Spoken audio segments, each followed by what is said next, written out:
Bismillahirrahmanirrahim. Assalamualaikum warahmatullahi wabarakatuh.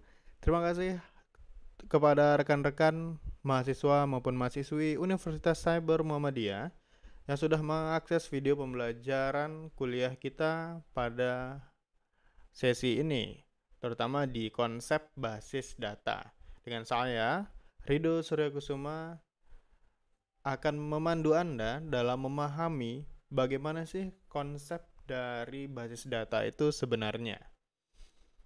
Oke, pada kesempatan kali ini kita akan membahas ya.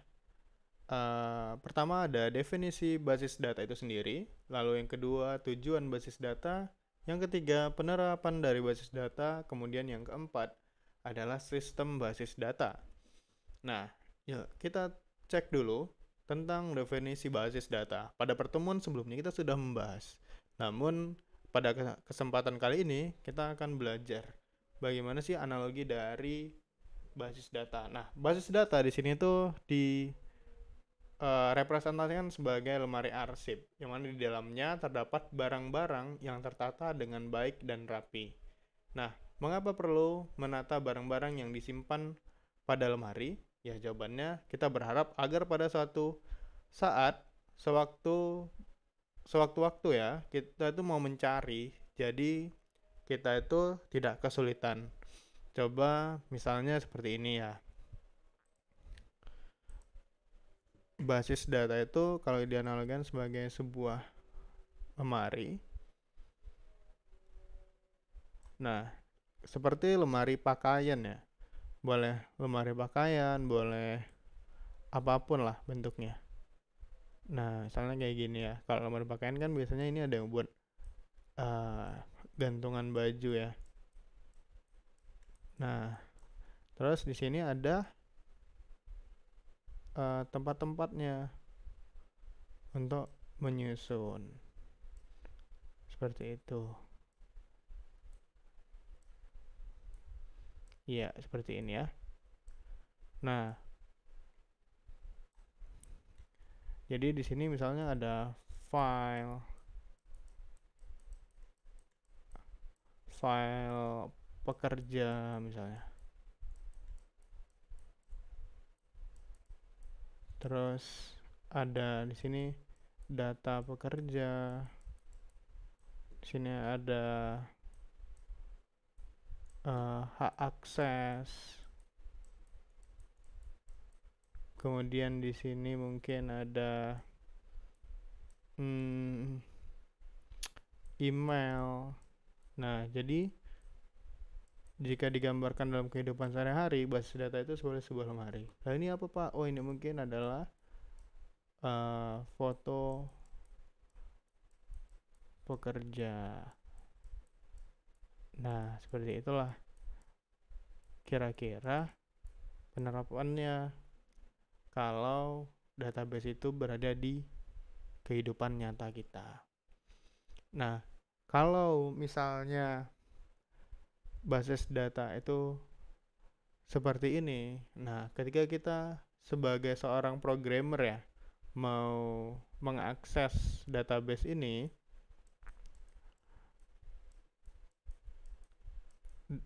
kita tidak akan kesulitan. Kenapa? Karena datanya sudah tertata. Tapi kalau di dalam suatu sistem database yang real life ya, ini mungkin bukan namanya file, tapi namanya bisa saja ini adalah table. Ya, ini table. Kalau basis terus yang namanya basis data atau database itu yang mana Pak? Database datanya itu ya lemarinya ini. Ini namanya database. Oke? Seperti itu. Nah, kira-kira seperti itu nih. Kemudian mari kita next step tentang basis data. Jadi basis data atau lemari arsip sesungguhnya memiliki prinsip kerja dan tujuan yang sama. Yang pertama, tujuan utama dari basis data adalah pengaturan data. Lalu yang kedua, tujuan utama dari basis data itu adalah kemudahan dan kecepatan dalam pengambilan kembali data atau arsip. Yang perbedaannya apa? Ya, media penyimpanan yang digunakan. Itulah persamaan ya antara persamaan dan perbedaan basis data dan lemari arsip. Perbedaan media ini selanjutnya melahirkan perbedaan-perbedaan lain yang menyangkut jumlah dan jenis metode atau cara yang dapat digunakan dalam upaya penyimpanan. Nah, definisi lain dari basis data itu adalah kumpulan data yang saling berhubungan yang disimpan secara bersama sedemikian rupa dan tanpa pengulangan, yang tidak perlu untuk memenuhi kebutuhan. Kumpulan file, ya basis data adalah kumpulan file yang mempunyai kaitan antara satu file dengan file yang lain, yang disimpan dalam suatu media elektronik sehingga membentuk satu bangunan data yang menginformasikan satu perusahaan instansi dalam batasan tertentu. Nah, bisa kita analogikan seperti ini ya. Kalau dulu itu misalnya basis data ya. Lalu Pak, kalau basis data itu misalnya sebuah file gitu kan. Ada sebuah file. Nah, misalnya ini ada gambar di dalam sebuah folder ya. Nah, di sini ada file 1, sini ada file 2, ini ada file 3, file 4, dan seterusnya ya. Nah, sebelum adanya teknologi basis data itu, kemungkinan itu bagaimana orang-orang dulu mengelola data itu mungkin ngambil satu file ini ya, file ini ya, terus di copy paste, dipindahin ke folder lain. Nah, kalau dibikin seperti itu manual banget ya. Jadi itu akan memakan banyak waktu, sehingga teknologi basis data itu mempersingkat pengambilan atau input, delete maupun modify data yang berada di dalam database itu dengan cepat. Jadi tidak harus manual lagi, harus klik kanan, copy, dan segala macam ya. Hal itu akan merepotkan sekali. Oke, kita next. Nah, ini adalah analoginya, rekan-rekan. Nah, ini kan kalau di dalam sebuah tampilan Windows File Explorer ya, kan modelnya seperti ini nih. Nah, jadi ada data pegawai, data pembelian, produksi, penjualan di sebuah perusahaan.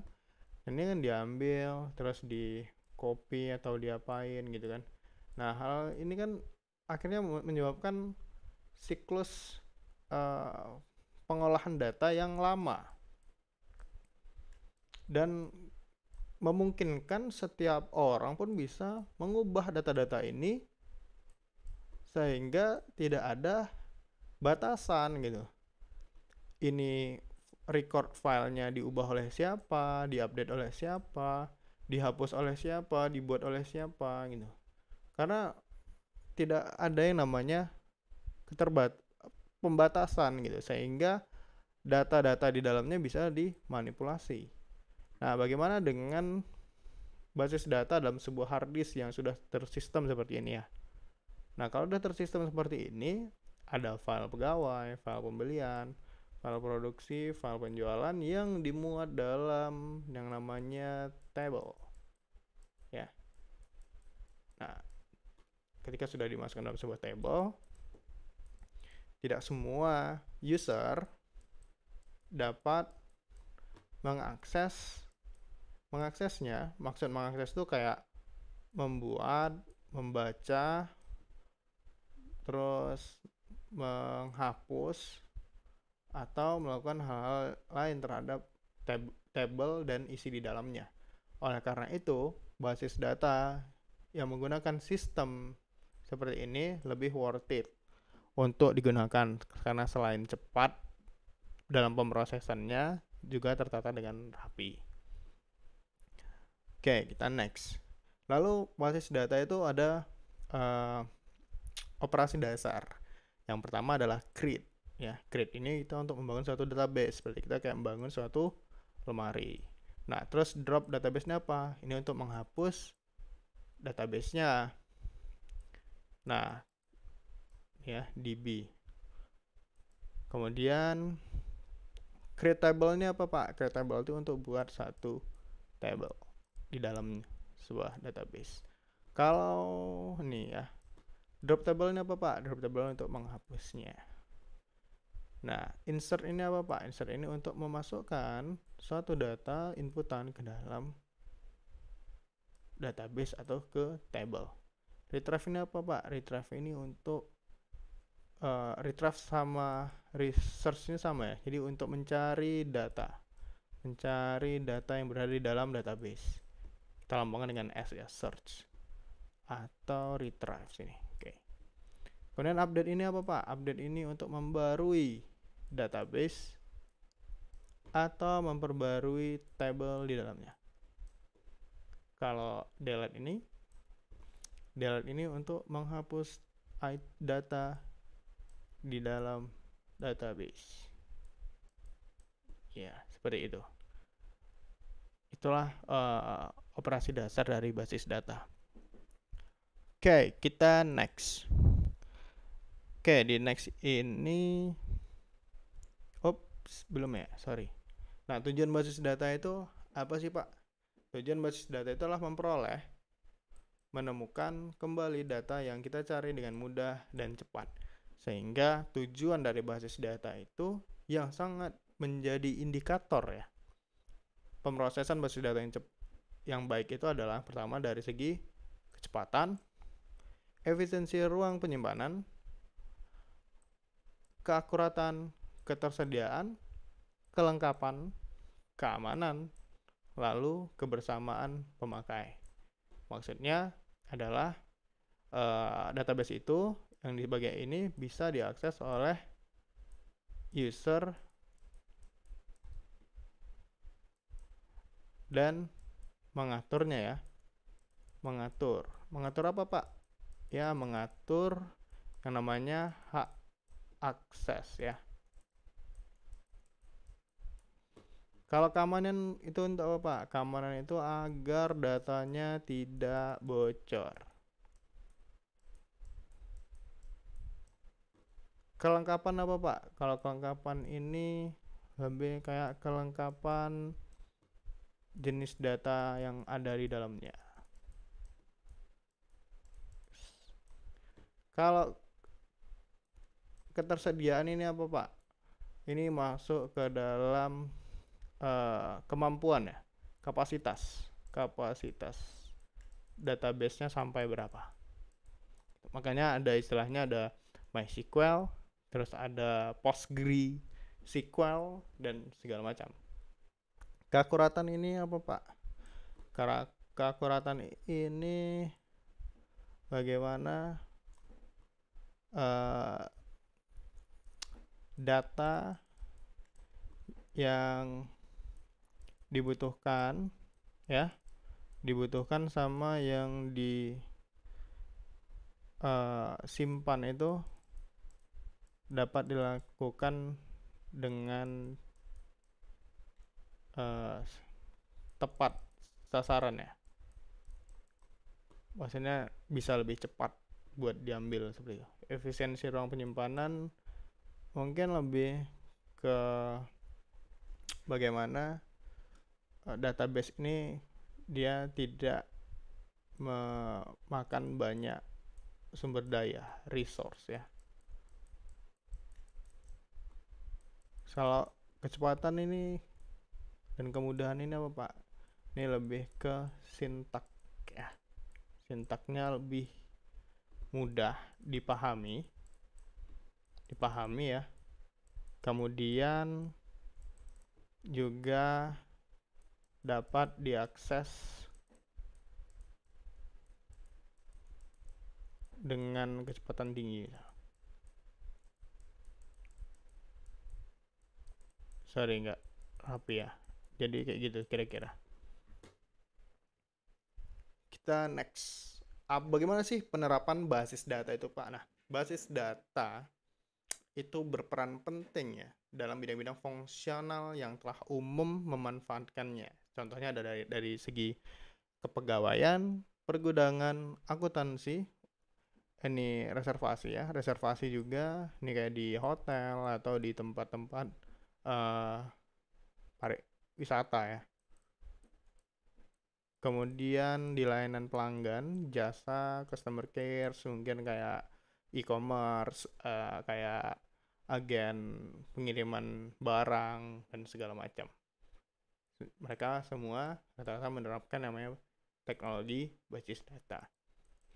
Nah, ternyata tidak hanya bidang-bidang fungsional ini saja yang memanfaatkan basis data.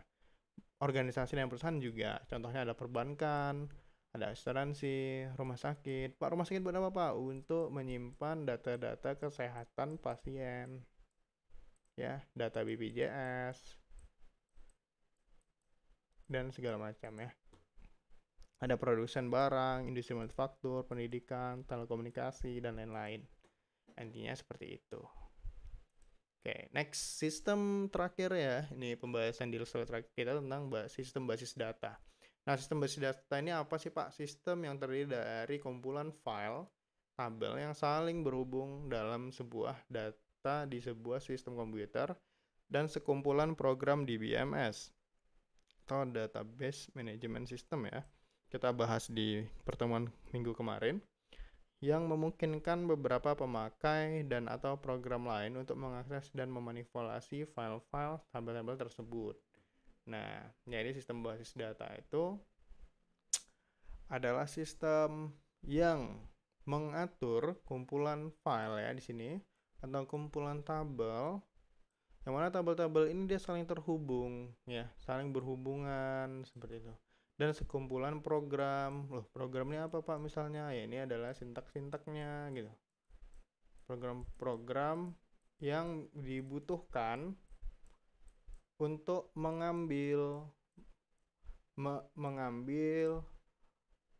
mengedit data atau hapus data ya, delete data dan lain-lain.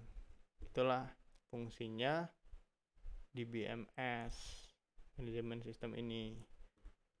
Nah, sehingga bisalah diatur tabel-tabel di dalam database atau file-file yang berada di dalam database itu. Kemudian komponen-komponen utama apa aja, Pak, dalam sistem basis data tersebut?